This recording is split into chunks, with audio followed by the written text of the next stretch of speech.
ปลาคอดพี่น้องโอ้ตะมึงเนี่ย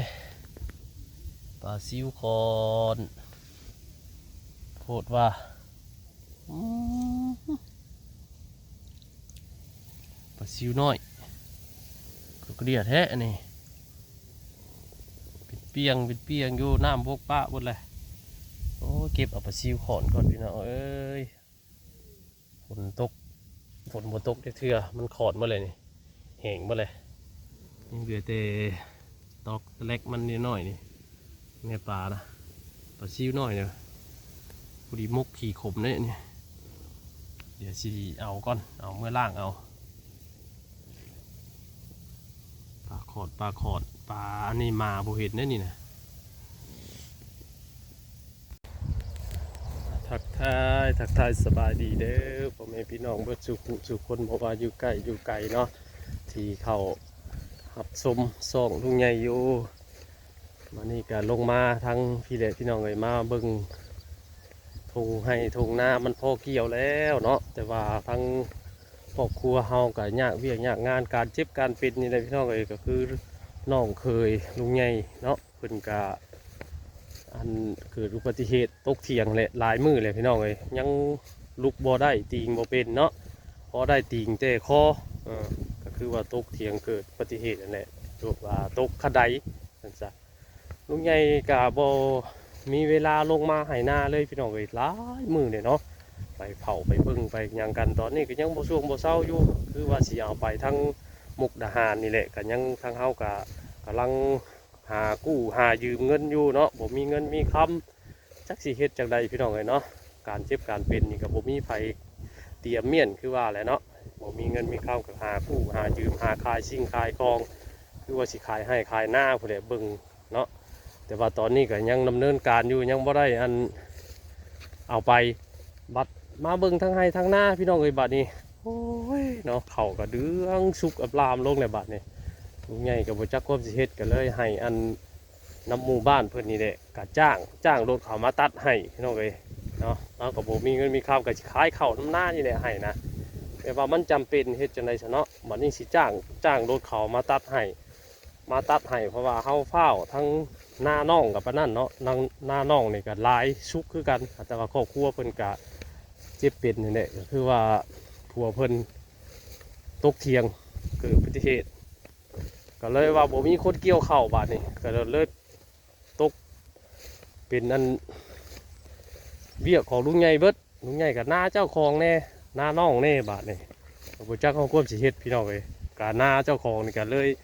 จ้างคนมาตัดให้มานี่ก็สิต้องไปเบิ่งก่อนมือหนึ่งสิได้เอาบ่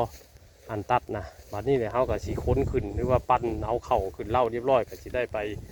ปจำอยู่ทั้งหน้าน้องสาวเนาะเพิ่นก็เอาไปปัวอยู่มุกดาหารบ่จังไรแหละพี่น้องเอ้ยยังบ่มีเงินมีคำกำลังเก็บถอนกำลังกู้ยืมอยู่เนาะเอาวันนี้ลุงใหญ่ก็ลงมาเฮ็ดจังไดมันจับเป็นพี่น้องเนาะบ่เฮ็ดบัดเข่าเท่านี้มันก็สิก้อยเด้ก็เลย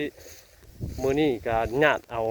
เวลาจักมือหนึ่งลงมาพี่ก่อนเอาเบิ่งให้เพิ่นเกาะเกี่ยวให้ก่อนพี่น้องเลยไปเบิ่งกันเนาะเพราะว่าตอนนี้เพิ่นก็ลงมาเป็นที่เรียบร้อยแล้วก็เลยมาถ่ายคลิปให้ซีได้เบิ่งเนาะบรรยากาศนำพี่น้องเลยนี่รถก่อนเพื่อสิตัดเพิ่นก็ได้อันเกี่ยวตามเจมันเนาะตัวมันอวยมันอย่างแบบนี้โอ้ถือว่าบ่ได้ง่ายปานใดเด้นี่เนาะเนาะเพิ่นเกี่ยวเลาะคันนี่ไปก่อนว่าตัวคันนี่มันสิปักบ่ได้ปักโบทุเอาไปจ้ะเกี่ยวออกก่อนเข่าก็เดืองแล้วพี่นะเสียเอาโบทันเนี่ยเข่าก็จำเป็นแล้วพี่น้องเอ้ย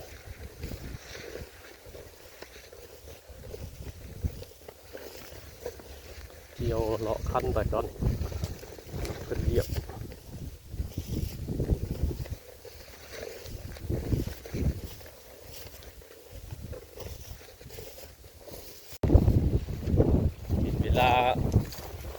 3 โมงเช้า9 นาฬิกาแล้วยังบ่ได้ตัดอยู่น้องเอ้ยเป็นยังว่าง่ายมันบ่ได้ง่ายได้มาจอดรถที่นี่ก็แต่เช้าจะเกี่ยวอ้อมให้ก่อนเนาะเพราะว่ามันต้องได้เอารถลงเป็นคลองข ขับสิลงรถมันก็สิเหยียบเข่านะมันต้องได้เกี่ยวเลาะคันจนหอบเลยตอนนี้ก็9 โมงสิ10 โมงเลย3 โมงเช้าหรือ9 โมงตอนเช้ายังบริเกี่ยวอยู่รอเบิ่งอีกก่อนน้องเอ้ยเนี่ยเขาให้เดียวนี่เพิ่นเกี่ยวผู้เจ้าของรถเพิ่นได้เกี่ยวหอบแต่จังลงเพราะมันลงบ่ได้อยู่นะต้องได้อันเกี่ยวเข่าหอบก่อนง่ายบ่ง่ายปานใดนี่เพิ่นเกี่ยวน้ำนี่เพิ่นเกี่ยวมันล่มนั่นเนาะนี่เนาะเข่าอยากล่มนี่เกี่ยวเอาไว้นี่ว่าเขียวคือนั่นเข่ากับหมูเขียวหมูนั่นแหละ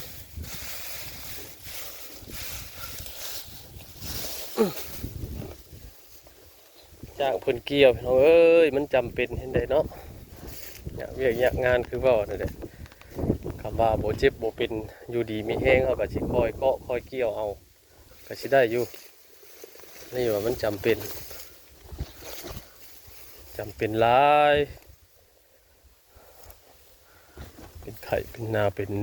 นั่นคือตรงไงว่าเนี่ยบ่อยู่ดีครอบครัวเพิ่นครอบครัวของน้องเพิ่นเนี่ยใหญ่กับข้าวอย่าไปซอยน้องอย่าไปเก็บเกี่ยวอยู่พุทธเกิดจ้างเพิ่นมาตัดมาเกี่ยวเอานะเดี๋ยวสักหน่อยเพิ่นก็มาเกี่ยวเดี๋ยวจังเบิ่งอีกเนาะบรรยากาศก็คืออยู่พี่น้องเอ้ยจากจังใดเนาะบรรยากาศก็เมื่อคืนนี่ก็ฝนตกจะว่าพายุสิเข้าอีกว่าจักพอแห้งได้เกี่ยวเข่านะจังใดก็ว่าแล้วเนาะจังใดก็ย่าแหละที่จะได้เขาโบก็โบเกี่ยวบ่นั่นกับมันก็สีลงสีก้อยบ่เลยเขาน้ำกะมันจำเป็นต้องเฮ็ดแหละนำเขาให้เขาหน้ากะสุกเต็มหมดแหละโอ้ยบรรยากาศธรรมชาติก็จักในใดเนาะพี่น้องเห็ดหญ้าเห็ดชาอยู่กินก็ได้หญ้าเกี่ยวกับครอบกับครัวหญ้าพะเยาแล้วก็ยังมาหญ้ากับฝนฟ้าอากาศอีกเมื่อคืนนี่ก็ตกอยู่บ่แห้งดอกแต่ว่าญาติเนาะญาติเพื่อไว้กำตกแล้วก็เสียหายก็เกี่ยวเขาไว้แล้วกับฝนตกฝนห้ำก็เอาขึ้นพอได้ยากอีกเจ้าของรถเพิ่นก็ยังเกี่ยวอยู่เกี่ยวเลาะคันไปแบบนี้แหละจนจอดกันจังสิได้เอารถลงเอาปลาขอนก่อนพี่น้องเอ้ยเห็นเลยเอาปลาซิวหน่อยนี่ตาเป็นเปียงเงาจะอะไรสวิงกับเรามาเบิ่งเนี่ยโอ้งามเลย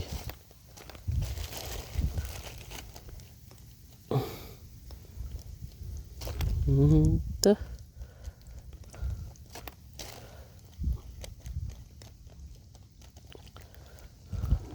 ฝนบ่ตกน้ำบกปะเลยโอ้ยบ่ได้เอาสวิงมาเอามือเนี่ยจับเอาเลย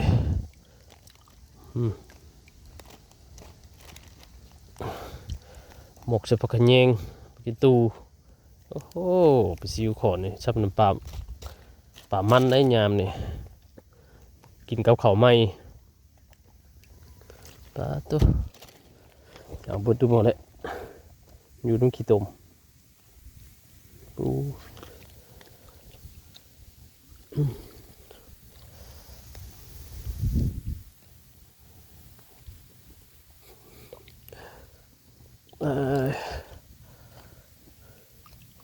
นะสวิงมาดิกวดเอาเลยสบาย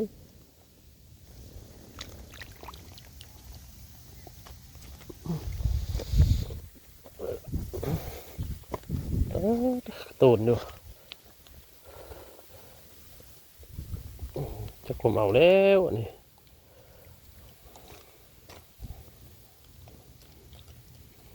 มาท่านได้เห็นได้นี่มาเห็นโอเฟ่มา ปลาน้อยๆเนาะมกก็พอดีคมขี่นะพอดีเสพมัน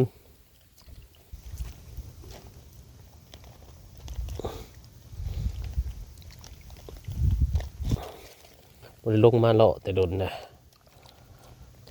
อยากเวียนอยากงานมันลงมาเบิ่งปลาจนขอดเบิดแล้วลมพัดวีเลยฮอตยามหนาวเลยปลาให้หน้าก็ขอดหมดเลย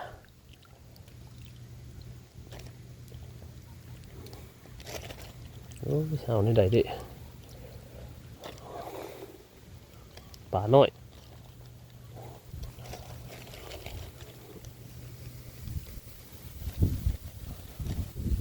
มือจับเอาได้สำได้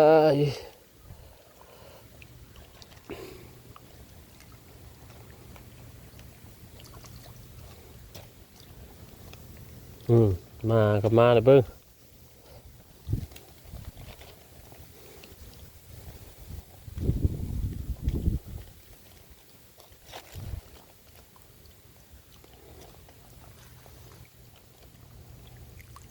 นะเอาปลาก่อนพี่น้องเลยปิดคลิปเมียนชำนี้ก่อนเนาะเพื่อสีแล้วเนี่ยมันก็สียาวเกินไป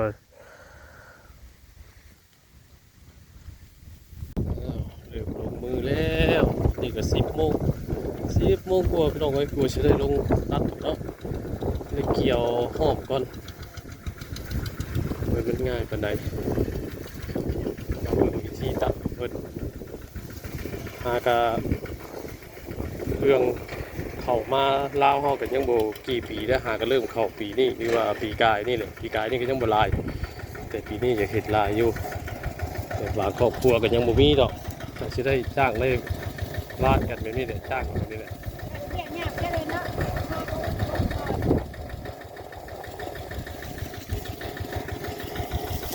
มันหาก็เริ่มเกี่ยวอ่ะ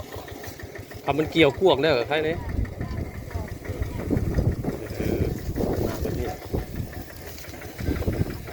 เอาเกี่ยวพวกอยู่แล้ว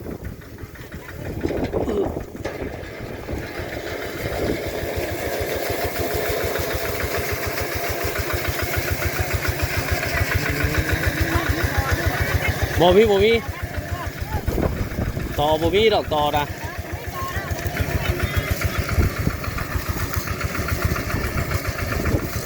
ปอดเข้าทำลองเลยรวดเร็วทันใจดีเอาเดียวสมมาพูดว่าเครื่องทันสมัยเนี่ยปิดหน้าไป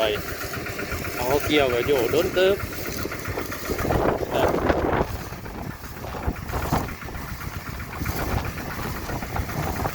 เกี่ยวหอมเลยใหญ่ๆครับมือนี้อาจจะแล้วถ้าว่าเครื่องเป็นโบติดพัดกันเนาะเสียอยู่แล้วคุยกับกิ๊บน้ำเพิ่นกิ๊บน้ำลูกเมียเพิ่น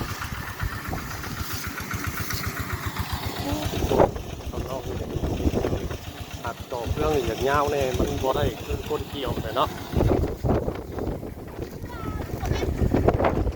มาคนกระโจน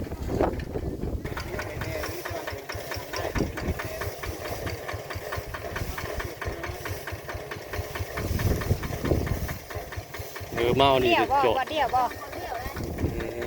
ขึ้นมาเมียนเลยกองเมียนใส่กันเลย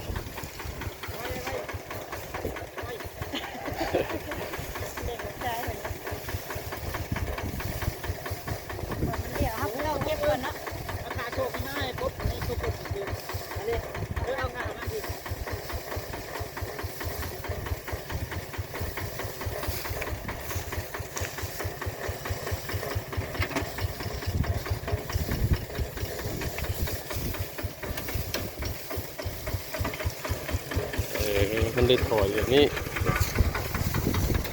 คิดเรื่องเจ๊ได้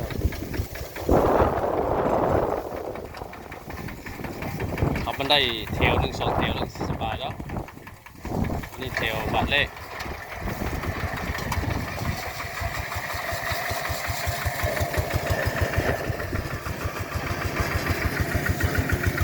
เป็นพาพี่พาน้องเบิ่งก็ตกลอก เรียกว่าอยู่แบบนี้สมว่าเครื่องเทคโนโลยีและติดมาเครื่องมือทันสมัยคุณใหญ่หากจ้างปีนี้เป็นปีแรกแต่จ้างคนเกี่ยวเนี่ยปกติจะเกี่ยวเอาเองแต่ปีนี้มันก็จำเป็นก็เลยเนาะจะได้ขายข้าวขายน้ำไม่ได้ให้นะมันบ่แม่นว่าเฮามักง่ายแม่นว่าจะไว้เนาะมันจำเป็นต้องครอบครัวเฮา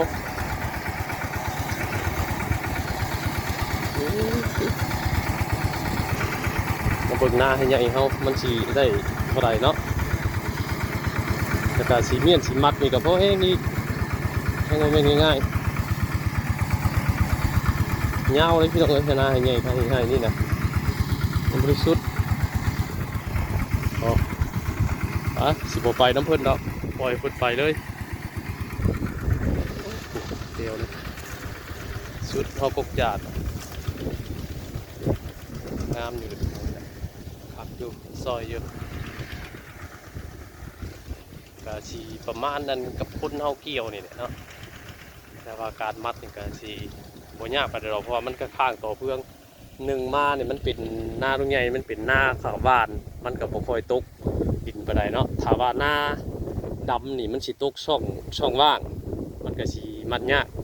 ตามที่เพิ่นว่าเนาะแต่ว่าอันนี้มันเป็นหน้าบ้านต่อเพื่อมันก็ที่มันเลยลงแบบนี้มันบ่ตกถือว่าสีมัดกะสีคือสิบ่ยากปานใดเนาะเบิ่งด้วยตาแต่ว่าเฮาก็ท่านได้ลงมือมัดดอกก็คือสิเป็นมื้ออื่นบ่ได้พี่น้องเนาะมัดเพราะว่ามื้อนี้เกี่ยวเพิ่นว่าอาจจะแล้วอยู่ถ้าบ่มีคือถ้าเครื่องบ่คัดข้องว่าซะถ้าเครื่องบ่คัดข้องก็คือสิสำเร็จมื้อนี้เกี่ยวเข้าหน้าให้ใหญ่เฮาเป็นหน้าบ้านเนาะมันก็เลยต่อเพื่องมันที่เนาะมันบ่ตกนี่ก็สิประมาณนี้แหละสุดเล่งเลยหน้าให้ใหญ่มัดก็คือสีง่ายอยู่เขาเบิ่งน้ำตาเขาแต่ว่าก็ยังไม่ได้มัดเนาะแต่ว่ามันก็สู่ทั้งคืออันแต่พ่อแต่แม่เพิ่นพาเห็ดบ่ได้แล้วแต่พ่อแต่แม่เพิ่นพาเห็ดแต่พาเกี่ยวเห็ดเมียนเป็นพอดเนาะมัดก็มัดสบายแล้วก็บ่ตกเหี่ยเสียหายอันนี้เขาก็อยู่กับเฮาเนี่ยเนาะมันตกมันเหี่ยเขาก็เก็บเอาคอยเห็ดคอยหยังไปมันก็สิไปตามยุคตามสมัยคือกันเลยพี่น้องเอ้ยการเฮ็ดนาเฮ็ดหน้าซอยซะหน้ากันเนาะแต่จ้างว่าเฮากับถ้าบ่จำเป็นบ่มีเวียกจำเป็นครอบครัวบ่อยู่ดีมีแฮงก็คอยเกี่ยวเอาก็ได้แต่ว่านี่ก็ลุงใหญ่ก็มีเวียกมีงานเนาะเกี่ยวกับครอบครัวทั้งของน้องสาวเพิ่นครอบครัวเพิ่นบ่อยู่ดีลุงใหญ่ก็ฟ้าวจ้างแล้วก็สิไปอันซอยทางครอบครัวน้องเพิ่นยาวไปเลยผมนอกสุดพูดเลยมันเกี่ยวอ้อมเลย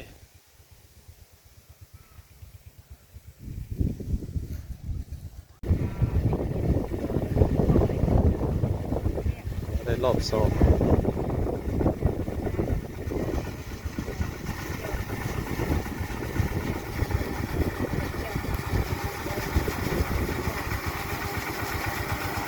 ได้รอบเป็นหน้าวาดเนาะมันโบตกดินลาย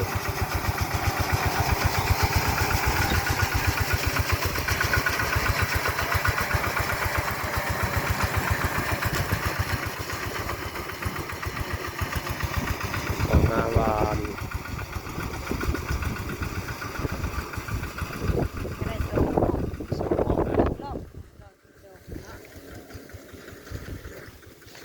นี่เป็นทางสั่นต้องไปพูดเลย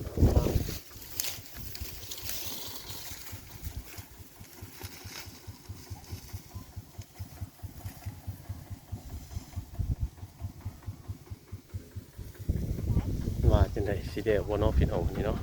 มาลุ้นน้องกันสีเดียวทุกบ่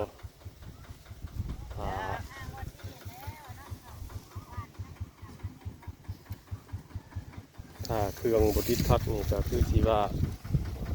แล้วมานี่แหละ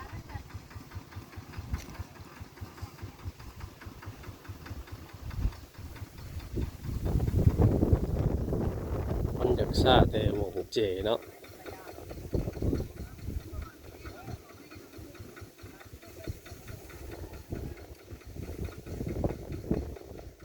น้ำเจเนี่ยมันจะได้ห่วยรถแล้วก็จะได้ถอยเข้ามาก่อนแบบบ่ได้เลี้ยวบ่ได้เกี่ยวเข้าไปเลยนะ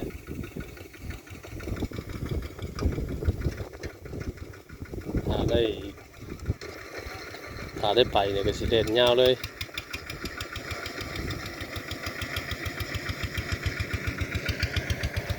เลยรอบ2อันนี้เป็นทางสัตว์นาเฮาเป็นทางสัตว์อันนี้เป็นทางยาวตัว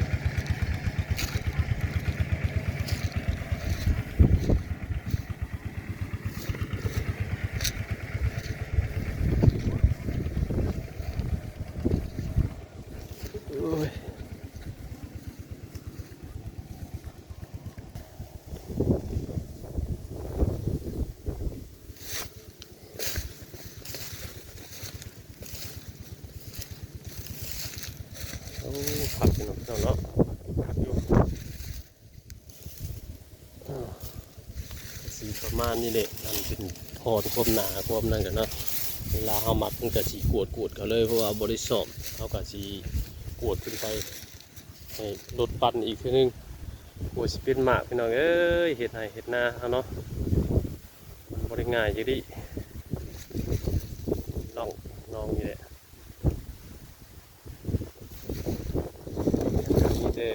จ้างแล้ว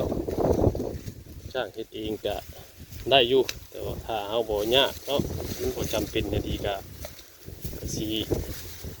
บ่ได้จ้างปกตินี่ถ้าก็พูดว่าไงเฮ็ดก็บ่ได้เคยจ้างเลยพี่น้องเนาะเฮ็ดหยังก็มีแต่เฮ็ดเอาเองจ้างบ่ได้ว่าแต่ว่าปีนี้มันก็จำเป็นกลัวเฮาก็บ่อยู่ดีก็เลยจำเป็นต้องมาจ้างเพื่อว่าให้มันรวดเร็วแล้วไว้มันมีอีกบอนที่เขาสิไปเฮ็ดเนาะเลยได้จ้างเพิ่นยังไง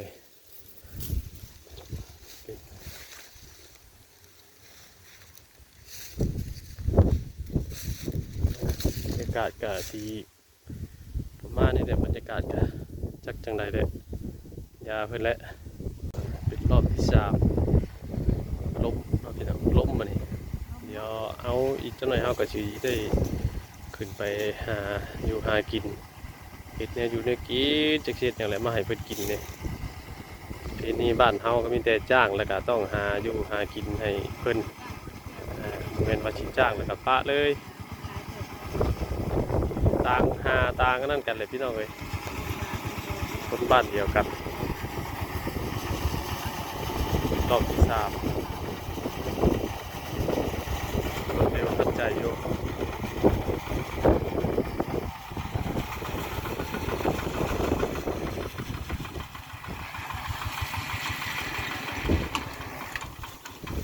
มาเอานี่มันต้องได้เก็บตลอด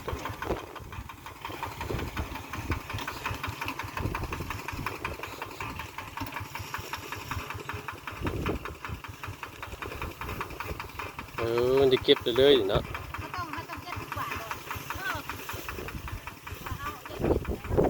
เก็บเก็บน้ำเจมัน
ทำนี่เลยพี่น้องเอ้ยเฮากันเนาะจะได้ขึ้นไปหาอยู่หากินก่อนอยู่เฮ็ดกินมาให้เพิ่นก่อนเพราะว่าตอนนี้มันก็สิติดเที่ยงเนี่ยเนาะก็สิพอซ้ำนี่แหละสำหรับคลิปนี้มาถ่ายทำบรรยากาศให้เบิ่งนำมาอัปเดตบรรยากาศว่าตอนนี้มัน บรรยากาศเป็นจังได้จังไดอยู่ทั้งที่ตรงไห้ตรงหน้าเฮาเนาะบรรยากาศก็สิครึมๆเด้อพี่น้องเด้อก็บ่ฮู้ว่าสิฝนตกฝนดินหรือบ่ก็บ่ฮู้มีแต่เฮาเฮ็ดหน้าที่ของเฮาให้มันแล้วมันเสร็จไปเนาะสู่เลยพี่น้องเอ้ยมุ่งหน้าสู่เลยบ่ได้ญาติกับฟ้ากับฝนทางใดๆเนาะสำหรับคลิปนี้ก็สิพอประมาณนี้แหละที่ประชุมทุกคนเนาะติดตามอีก